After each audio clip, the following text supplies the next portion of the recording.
La agenda nacional sustenta los valores de la libertad y la democracia y el derecho de los dominicanos y los latinoamericanos al desarrollo económico y social, con apego y respeto a los principios de soberanía y autodeterminación que sustentan y hacen posible la convivencia pacífica de pueblos y naciones, para identificar y analizar los obstáculos que han impedido e impiden que alcancemos la condición de vida y la felicidad a las que somos acreedores.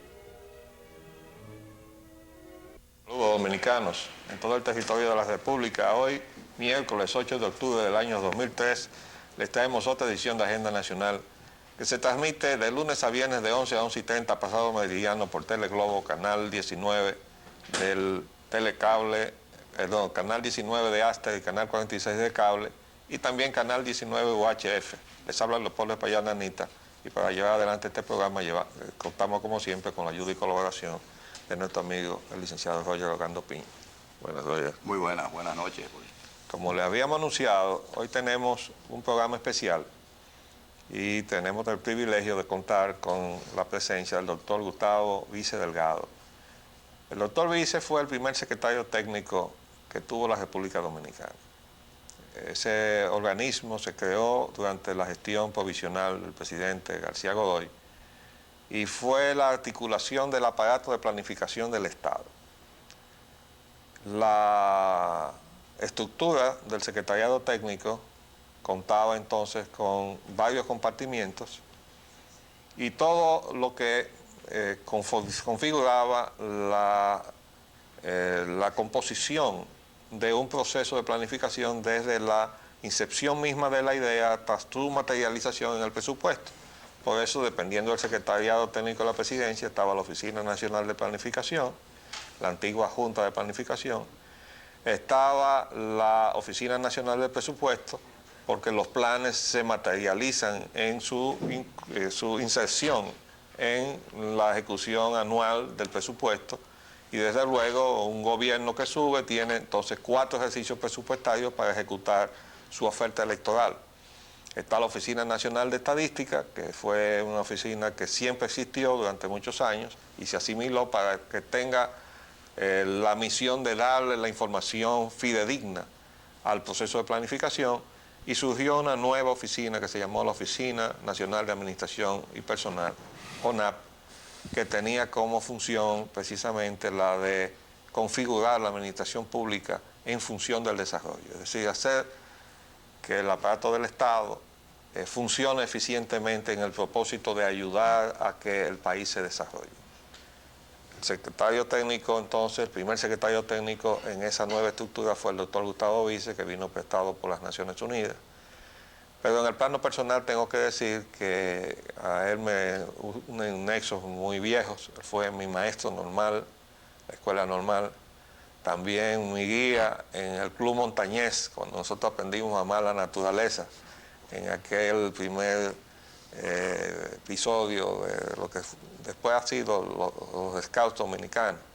El doctor Vice organizó el Club Montañés y allí pues lo tuvimos también como guía, y cuando él vino pues fue nuestro maestro en cuestiones de administración pública, de modo que vamos a aprender un poco con él hoy más para que nos dé algunas explicaciones sobre lo que debía ser el aparato administrativo del Estado, de un Estado comprometido con el desarrollo. Tengo algunos asuntos previos muy breves antes de pasar a la entrevista, que podemos leer. Dame el favor. Dice que la calificadora de riesgos Moody degrada la calificación del crédito dominicano. Resalta el elemento político como factor de incertidumbre. Y hay sectores que apoyan la medida de la Junta Monetaria. ¿Cuál medida sería? Bueno, la medida de liberar el mercado de divisas. El mercado de divisas y comprometer entonces al gobierno a que todo tenga que irse a buscar, incluyendo hasta los compromisos diplomáticos y los militares en el exterior, a buscarlo en el mercado libre. Entonces el dólar vuelve a subir. Petróleo y todo. el dólar vuelve a subir y la venta llega a 35 por 1 y el gobierno estudia escenarios con miras a aumentar el ITEVIS. Bueno, quiero decirle que esta tarde ya la prensa dice que el dólar está tendencia en alza. Dice, el precio del dólar se mantuvo en la apertura del mercado este miércoles en alza, 35.50 por 1. Ya era la versión del periódico El Nacional esta tarde. Le habíamos dicho que íbamos a comentar aquí, le íbamos a traer la información de cuál era la consecuencia de ese paso que había dictado ayer la Junta Monetaria, contradictorio por demás con lo que decía un funcionario y con lo que decían otros, ¿no?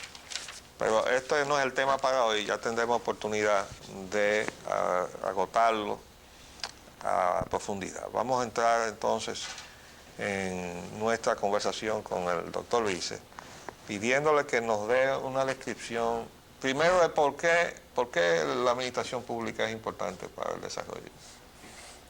En primer lugar, un grupo nacional, un pueblo, necesita, pero bueno, primero conservar su supervivencia frente a otras naciones, pero para poderlo conservar, para poder hacer algo, para poder cumplir sus planes, sus necesidades, sus proyectos, necesita organizar una administración y tiene que ser una administración muy eficiente, puesto que dado la complejidad que tienen los países y las naciones hoy en día, no puede ser la tradicional administración de que, digamos, cada quien hacía lo que le venía en mente, o el dictador, no, tiene que haber una organización donde se planifique, donde se presupueste y donde se ejecute de acuerdo con técnicas modernas. Es decir, estamos hablando de una planificación del desarrollo en un régimen democrático, que no es lo mismo que la planificación totalitaria. Correcto.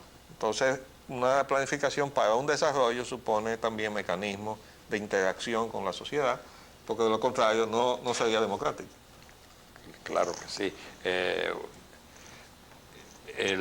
Democrático porque por dos motivos, porque se busca las necesidades de felicidad y de progreso de un pueblo y porque ese pueblo participa en la manera de encontrar las metas a que quiere llegar. Y de las decisiones. Correcto.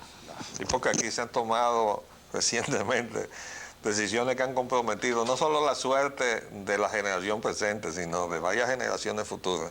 Y no se ha consultado para nada al pueblo, por eso el pueblo siempre protesta. No solamente en República Dominicana, estamos hablando del modelo neoliberal que está haciendo crisis. Ayer examinábamos una clasificación que hizo una entidad que no sabemos de dónde salió, pero le daba la peor, en términos de gobernabilidad, ¿no? Entonces le daba la peor calificación a los gobiernos que están más empeñados precisamente con el gobierno, con la teoría o con el ejercicio de la política neoliberal, incluyendo al Perú y a Bolivia.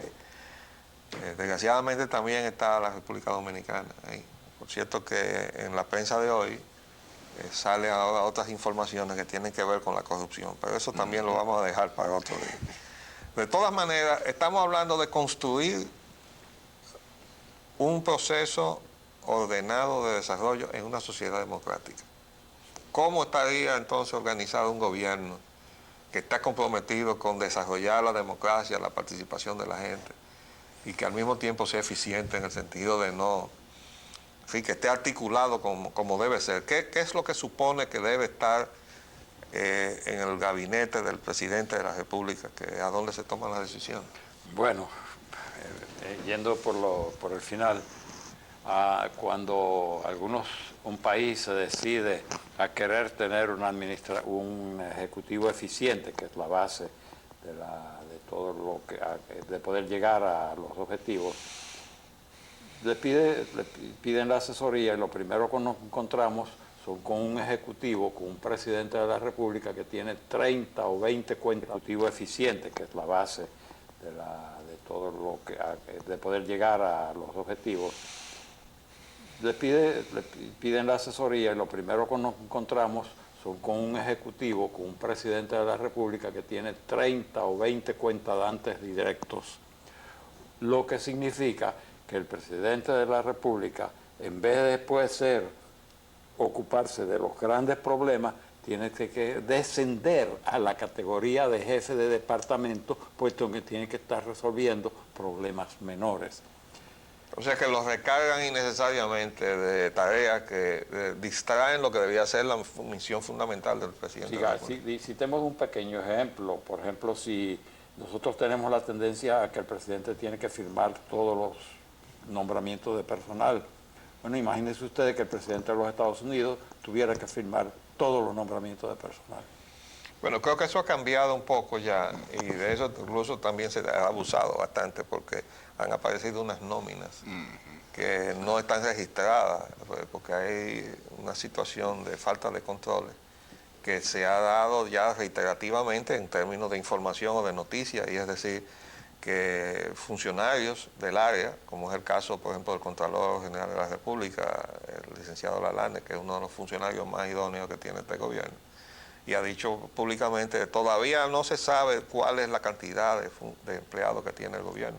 ¿Por qué? Porque hay unas nominillas a disposición de los secretarios de Estado, y ahí inflan eso de unos empleados nominales que son permanentes y una serie de cosas, ¿no? Sí, pero es porque el complejo, la complejidad de la administración y sus problemas no se pueden resolver con una sola decisión.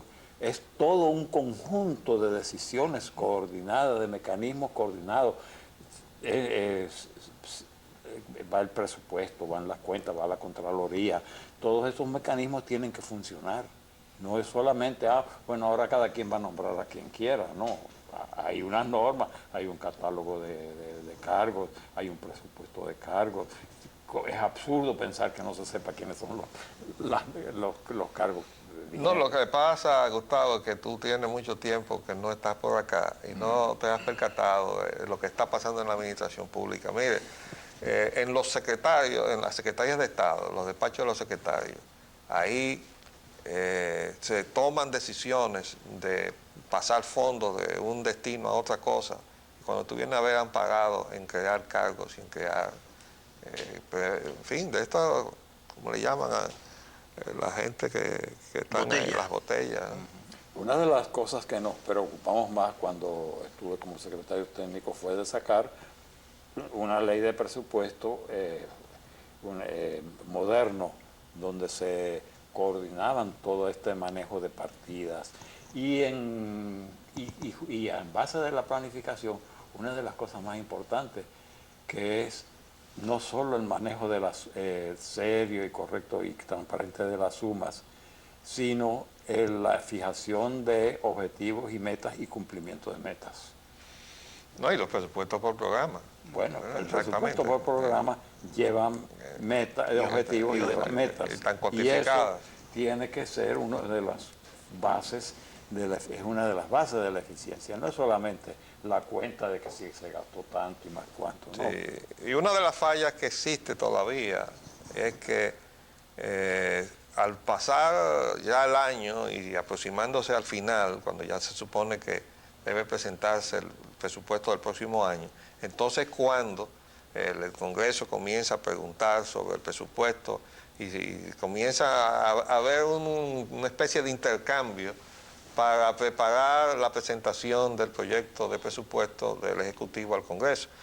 Y nosotros hemos dicho muchísimas veces que el Congreso debe tener una comisión permanente de presupuesto que le dé seguimiento mes por mes o semana por semana, que se ocupe de ver si lo que se aprobó se va ejecutando a lo largo del año y no esperar al final para entonces que se tranque el proceso de elaboración del nuevo presupuesto, porque en ese momento es que se están recabando las informaciones y dilucidando problemas porque no se ejecutó el presupuesto tal y como se había previsto, etcétera, ¿no? La responsabilidad del Congreso va mucho más de llevarlo mes por mes. Debe de tener un enlace de que le permita tener un control mes por mes, año por año y sobre varios años. No, para fijar responsabilidades, porque eso de partir los programas drásticamente en años puede inclusive llevar a la ineficiencia. Hay programas proyectos que tienen más de un año y deben evaluarse en conjunto. Por programa. O sea, porque cada programa puede tener una duración de menos de un año, pero también puede pasar de un año. Exactamente. Sí. Bueno, todo eso se ha involucionado mucho, Gustavo, realmente. Da pena decirlo, pero todo aquel mecanismo ordenado para traducir los planes en programas y todo eso al presupuesto, eso se ha desarticulado de una manera realmente penosa. Pero bueno, volviendo al asunto, la cuestión es que para hacer la planificación del desarrollo, la administración como organismo es importante, porque si la administración no es eficiente, entonces se diluye mucho esfuerzo en fricción, ¿no? En algo que no camina, porque hay muchas fricciones, porque el aparato no es racional, ¿verdad? La mesa tiene 4 patas. Una pata es la información, estadística y de hechos. Una pata que es la planificación. Y si la oficina de planificación no planifica bien, viene el desastre, no puede improvisar. Y ahí es Y donde, si los datos son malos también. por eso, aquella es una pata. Esta es la otra donde allí es donde confluyen todas las aspiraciones de las distintas tendencias de dónde se quiere llevar el país, de qué es lo que se considera lo mejor y qué es lo que no se considera que no debe ser. Tú estás hablando de la planificación democrática que debe consultar y dar oportunidad que la gente diga cuáles son sus necesidades. Por supuesto, y entonces en los planos, y viene la otra pata que es el presupuesto, que ya son las cantidades establecidas para la ejecución de estos programas.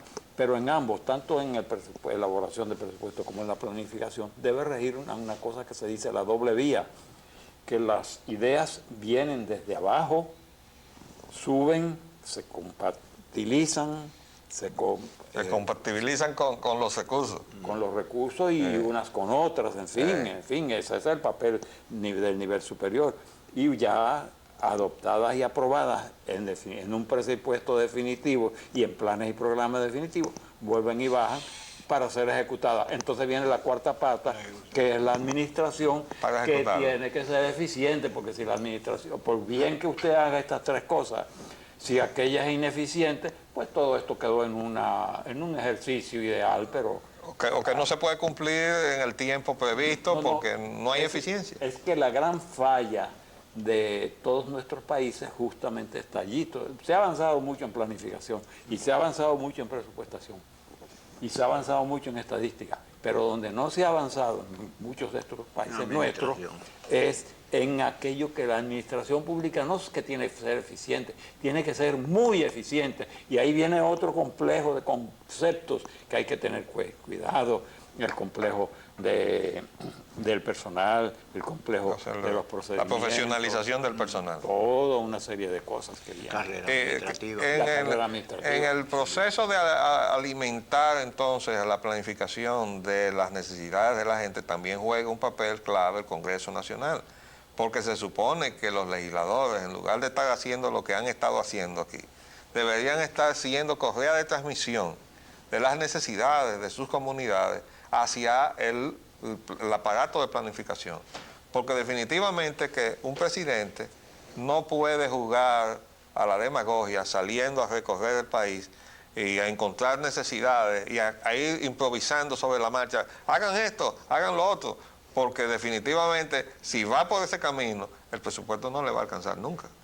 Bueno, es que la base de la democracia es el Congreso, pero una sociedad para cumplir, realizar una democracia, tiene que tener un elemento fundamental, que es el elemento ético en cada quien, y eso hay que desarrollarlo para que llegue también desde abajo hasta arriba.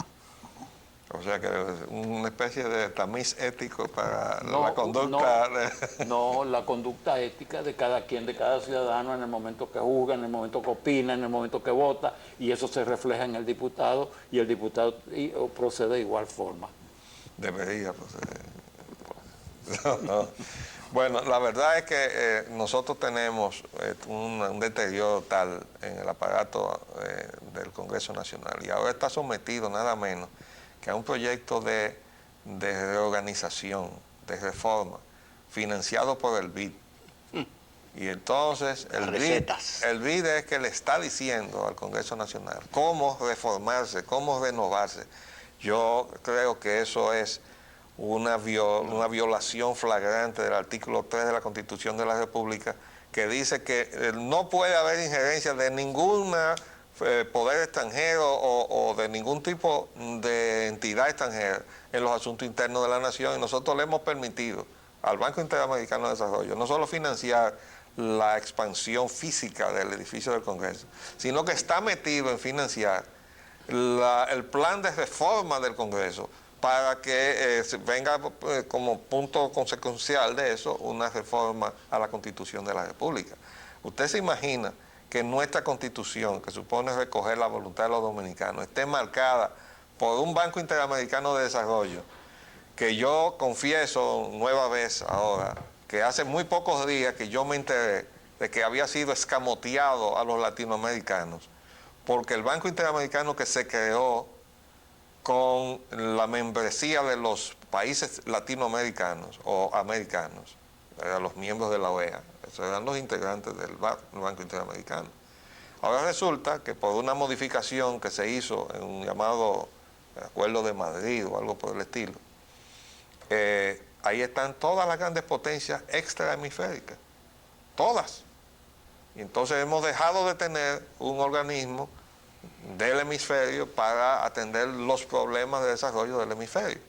Y el resultado es que ahí se ha impuesto la voluntad de esas naciones de venir a penetrar nuestras economías con sus empresas transnacionales, y el BID, en lugar de financiar las inversiones de desarrollo, está financiando a las transnacionales el apoderamiento de nuestra economía. Vamos a hacer un paréntesis y volvemos en un minuto.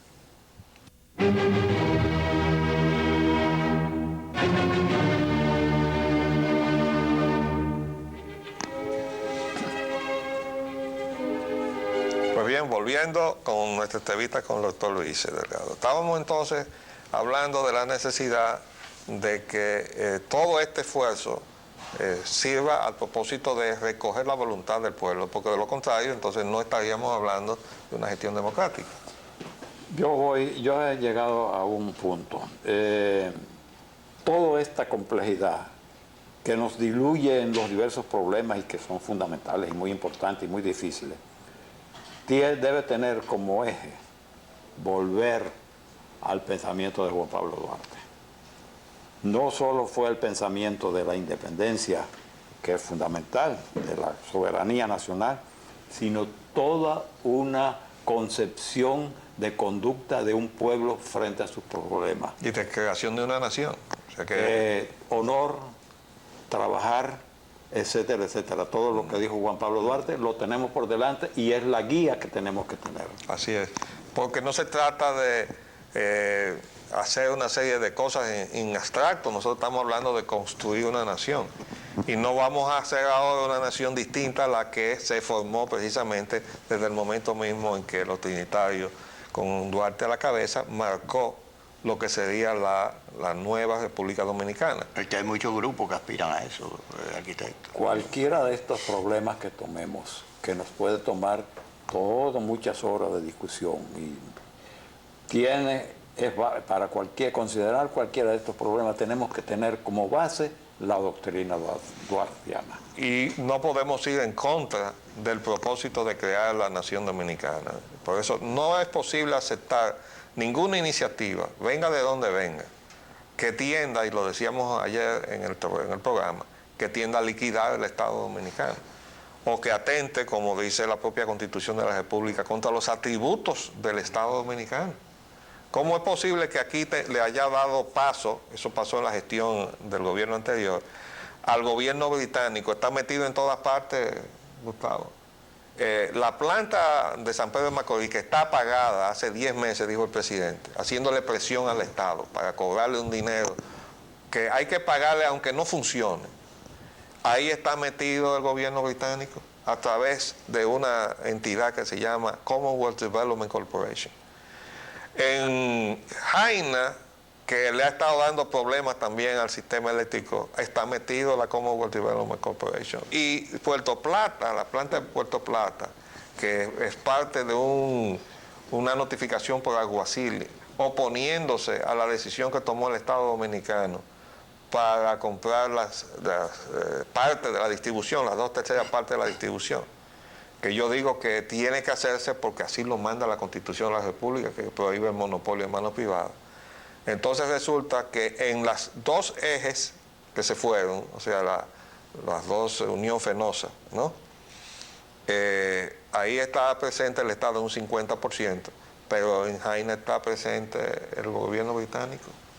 ¿Y cómo es posible que se le despoje, aunque sea un pedacito, al Estado Dominicano para dárselo a algún Estado extranjero, sin chocar con el pensamiento de Duarte? No, estamos en las mismas cosas de aquel tiempo, de los afrancesados, desde la bahía de Samaná a Francia, para que a cambio de que ellos esto fuera un protectorado, o de los anexionistas de Santa Ana. Estamos viviendo lo mismo. Con distintos actores, ¿no? Exactamente, y con mayor complejidad y mayor modernidad, pero el fondo sigue lo mismo. Por eso es que yo voy a aquello que es a la formación ética del hombre desde su hogar. Bueno, y ese hombre a que tú te refieres, formado profesionalmente, con vocación a participar en la política, supone alimentar a los partidos políticos. Es decir, si los partidos políticos no están nutridos de ciudadanos con esa configuración conceptual, entonces pagamos en lo que tenemos, que son unos cascarones vacíos. Partidos que no tienen ideología, pero tampoco tienen ética. Pero yo estoy seguro que en la población dominicana hay más ciudadanos, más hombres, en el momento presente posiblemente decepcionados de los partidos, que tienen una gran ansiedad de encontrar aquello que se les perdió. Pero ¿tú no crees que de eso contribuye también el hecho de que mucha gente se echa para atrás, como decimos acá? Y dice, no, bueno, es que a mí no me gusta la política y la política es sucia. Y Duarte decía que era lo más noble después de la filosofía. Exactamente. Entonces lo que hay que hacer es invitar a la gente a que dé el paso adelante y se involucre en la política, porque de lo contrario, si lo que vale la pena no está en la política, entonces en la política va a estar lo que no vale la pena. Y si eso es lo que está configurando los partidos políticos, ¿cómo podemos esperar que salgan buenos gobiernos de malos partidos? Por eso programas como este, en que tratan de decirle la verdad al pueblo, forman parte de ese proceso de levantar conciencia de que cada quien debe de actuar, de que todos deben actuar. Volviendo al tema de hacer una administración pública que esté comprometida con el desarrollo, pero que esté comprometida con la democracia, es decir, hacer una planificación democrática del desarrollo, donde se responda a las necesidades del pueblo dominicano y no a la voluntad de ninguna fuerza externa. Un presidente que está sentado en su mesa para tomar las decisiones finales de las propuestas que vienen desde todos los sectores, ¿verdad?, a la mesa, para poder jerarquizar esa discusión, necesita que esa mesa esté bien articulada. Por supuesto. Porque si allí no están representados los sectores importantes para la economía o para la actividad social o política de la nación, entonces difícilmente se va a producir una discusión que responda a la jerarquía de los problemas que se quieren resolver, ¿verdad? El buen gerente siempre trata de estar bien informado. Entonces eso quiere decir que las secretarías de Estado tienen también que responder a una lógica y no puede ser una cosa improvisada. Aquí hay secretarías que todavía no tenemos, Gustavo, por ejemplo, la de Energía y Minas. ¿Y qué hacemos con varios organismos autónomos del Estado descentralizados, verdad?, que arriba no tienen un ente que formule la política que le daría racionalidad a la existencia de los organismos que tienen autonomía para hacer, pero que no tienen arriba la cabeza para pensar? Pero ¿qué papel hacen entonces los secretarios de Estado? Pues No, es que no está. No, es que digo que hay, por ejemplo, te voy a poner un ejemplo, la energía. Y no estoy hablando de la electricidad, sino la energía en su sentido global, porque tiene que abarcar también los combustibles. ¿Por qué? Porque la electricidad, que es un problema grave en este momento, es fundamentalmente térmica.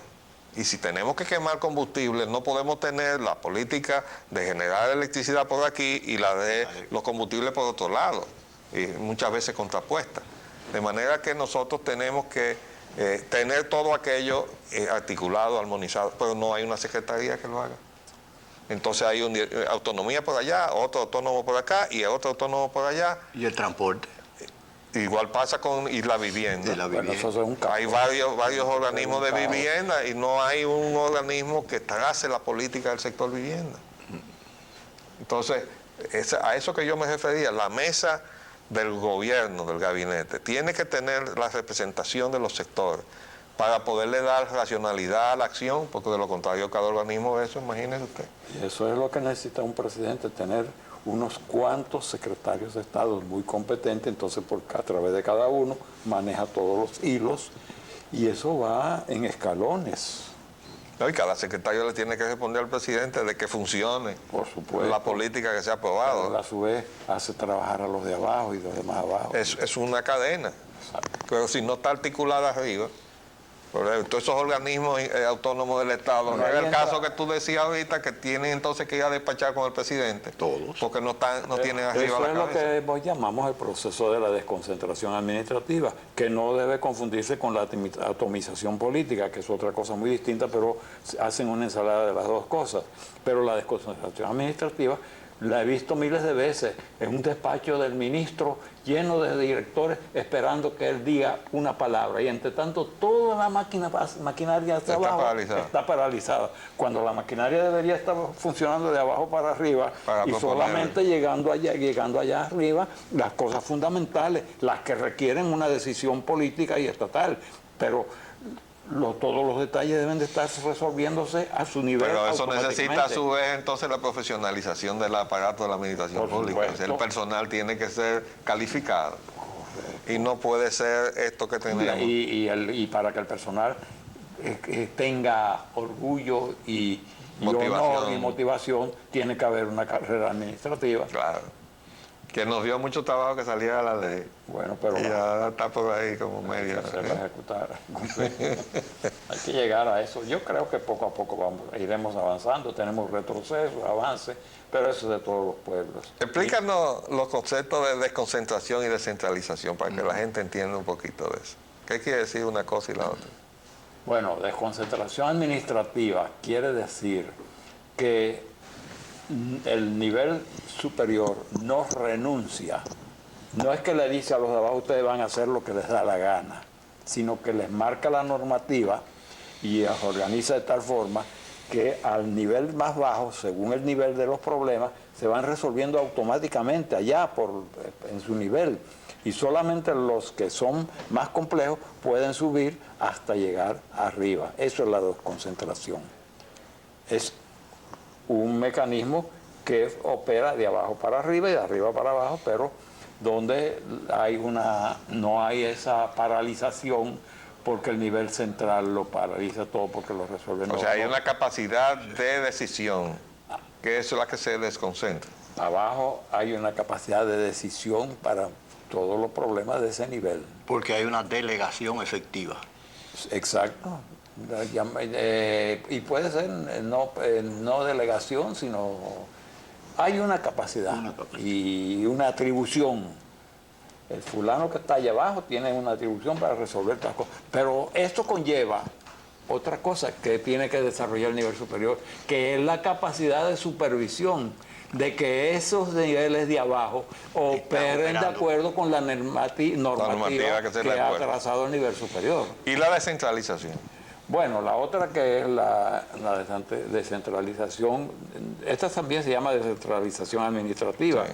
Ahora hay diversos conceptos de descentralización y puede ser que se quieran crear distintos estados dentro del estado, cada provincia tiene sus electores, tiene su presidente y tiene su Ministerio de Relaciones Exteriores y firma sus tratados y cada provincia es... Como lo que le está pasando a Puerto Rico ahora, que quiere firmar un tratado con la República Dominicana, bueno, y el secretario de Estado de Estados Unidos le dice, usted no puede hacer eso. Pero ellos saben. Y quizás Puerto Rico tenga razón, pero Estados Unidos también sabe cómo manejar esa cosa. Entonces la descentralización supone una real delegación, o si se No quiere, delegación, no es una delegación. renuncia a un poder político. Sí, es realmente una repartición de la capacidad política de decisión Sí, señor. por territorio. Puede ser por territorio. Y la desconcentración puede tener también una expresión territorial, pero no implica que se pierde la jerarquía de la organización vertical. Sobre todo la jerarquía de arriba se conserva, y eso es muy importante en hacer cumplir las normas, en hacer las normas y hacerlas cumplir. Vamos a poner un ejemplo, por ejemplo, digamos, la Dirección de Impuestos Internos, y puede tener funcionarios a distintos lugares del territorio, pero responden todos a la organización. Tú que lo dices de impuestos internos, me recuerdo yo a un jefe de licores cuando le proponíamos el plan y él decía, pero ¿y ahora qué firmo yo? Sí. Bueno, tú no vas a firmar nada, eso lo vas a firmar, pero tú vas a dar la norma y vas a vigilar que allá ellos lo se hagan. firma lo que se debe firmar. Cuando tú hablas del ejemplo del licor, hay que decirle a la nación que el doctor Luis tuvo la oportunidad de asesorar al gobierno de Venezuela en la materia tan delicada precisamente de la cuestión impositiva. Y él precisamente trabajó mucho y fuertemente en el área de alcoholes, en la legislación de Venezuela. Sí, Hace muchos años ya de eso. Sí, sí. Pero tú trabajaste aquí también en impuestos antes de irte. Bueno, yo me formé, mi base original fue en el impuesto sobre la renta. De aquí, dirección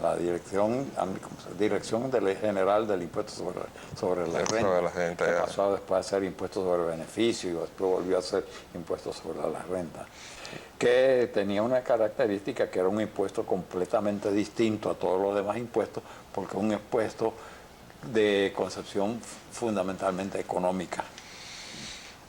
Bueno, y volviendo al asunto de la descentralización y la desconcentración. Entonces, la creación, por ejemplo, de jurisdicciones municipales o provinciales, todo eso que ahora mismo está sobre el tapete aquí, ahora se quieren hacer 3 provincias en el área de lo que fue el Distrito Nacional, que se dividió en una provincia y un pedacito de la ciudad es el distrito, yo le llamo el distritico, ¿no?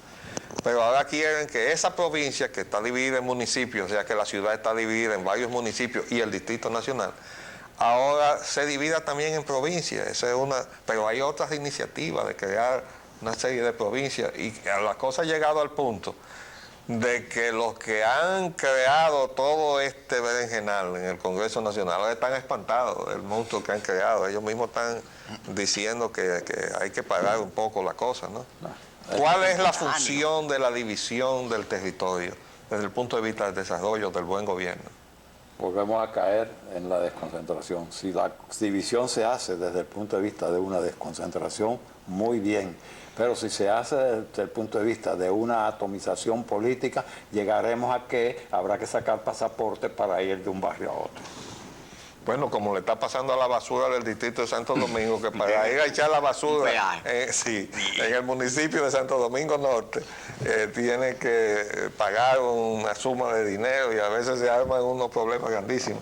Porque el que hizo la subdivisión, que parece que sabe mucho de otra cosa, pero no de esto, y creó una situación, yo la estimo, contraria a la Constitución de la República, que dice que la ciudad de Santo Domingo, capital de la República, será el asiento del gobierno y estará ubicada en el Distrito Nacional. Y ahora tenemos que el Distrito Nacional está ubicado en la capital de la República, o sea que es exactamente lo contrario. Pero los problemas que se han creado y los que todavía están sin resolver, los bomberos han quedado desmantelados. Hay ahora tantos bomberos, jefes de bomberos, tantos cuerpos de bomberos y jefes de bomberos, pero sin los recursos para manejarse, que el día que se le produce una conflagración en su jurisdicción no tienen cómo realmente responder a eso. Pero tienen la jerarquía. Allá hay coroneles por todas partes. Ahorita ascenderán a generales. Y no hay recursos para que puedan cumplir a cabalidad su función. Eso es lo que se llama la atomización política. No había, hasta el otro día, creo que hace muy pocas semanas, que se crearon los juzgados de paz de los nuevos municipios, porque estaban también sin aparato judicial. Y así una serie de cosas. Todo eso se hizo sin un concepto. Pero realmente, cuando usted divide el territorio, ayuda a democratizar la relación del Estado. O sea, en el esfuerzo de hacer una sociedad democrática, usted contribuye en algo, dividiendo y atomizando prácticamente el país en pedazos. Claro que no. Pues precisamente, lo que hay es que desconcentrar, pero no dividir. Y el diálogo con el pueblo no se puede hacer de otra manera que no sea dividiendo el terreno, digo, el territorio o el espacio, ¿verdad?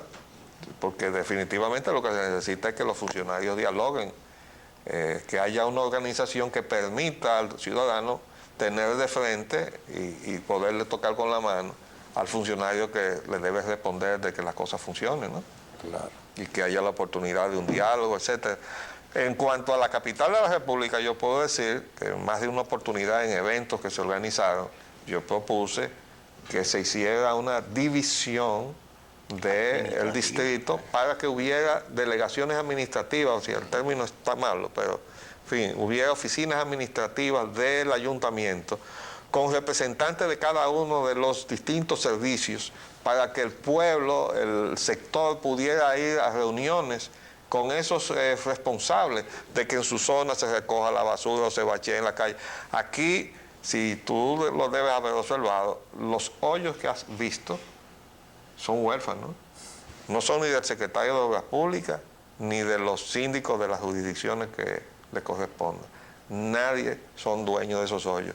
La ciudadanía cada vez que cae en uno de ellos, porque nadie es responsable de eso. Y ahí hemos llegado. Entonces, también vemos, y para nosotros pasamos muchos años en el ayuntamiento intentando implantar la planificación. No funcionó bien cuando era un todo, y ahora que está dividida, yo no sé cómo va a funcionar.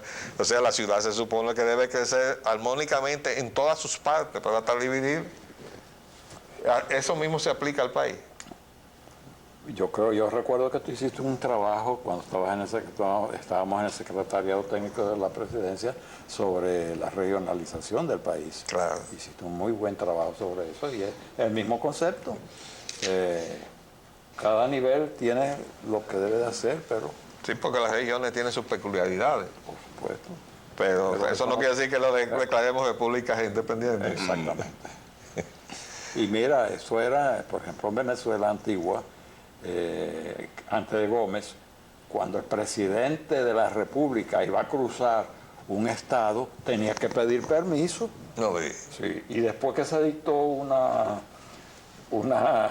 descentralización de las gobernaciones, hubo un gobernador que quiso mandar sus tropas a ayudar a otro gobernador que quedaba bastante distante, pero que tenía problemas. Tú sabes que estando en un viaje así en Caracas, en un congreso, oí el comentario, la ciudad estaba dividida en municipios como está ahora, y había policías en cada jurisdicción, decía que los delincuentes iban y cometían el delito en una jurisdicción y salían huyendo a la otra jurisdicción porque la policía tenía que pararse en la calle donde terminaba su demarcación. Y entonces los delincuentes, como si estuvieran en otro país. Bueno, es una cosa que vamos a terminar si hacen una división en la forma que estamos viendo. No, y todo el mundo quiere tener una policía.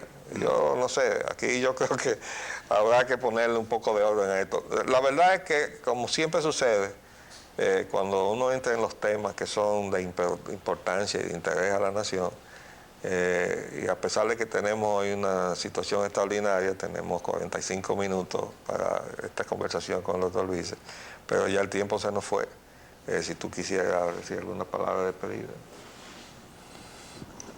Bueno, simplemente yo creo que debemos ser optimistas, que hay en el pueblo dominicano una mitad de gente muy sana que quizás en algunos momentos se siente decepcionada y que esa mitad de gente sana debe de colocarse bajo el paraguas de la ideología de Juan Pablo Duarte para poder hacer un país soberano, independiente y sano y trabajador, productivo, próspero. Amén. Se nos acabó el tiempo por el día de hoy. Nos hemos tenido la satisfacción de entrevistar a nuestro maestro, el profesor doctor Gustavo Vícez Delgado. Volveremos mañana, si Dios así lo permite. Les hablamos Leopoldo Espellán Anita y Roger Hogar. Hasta luego.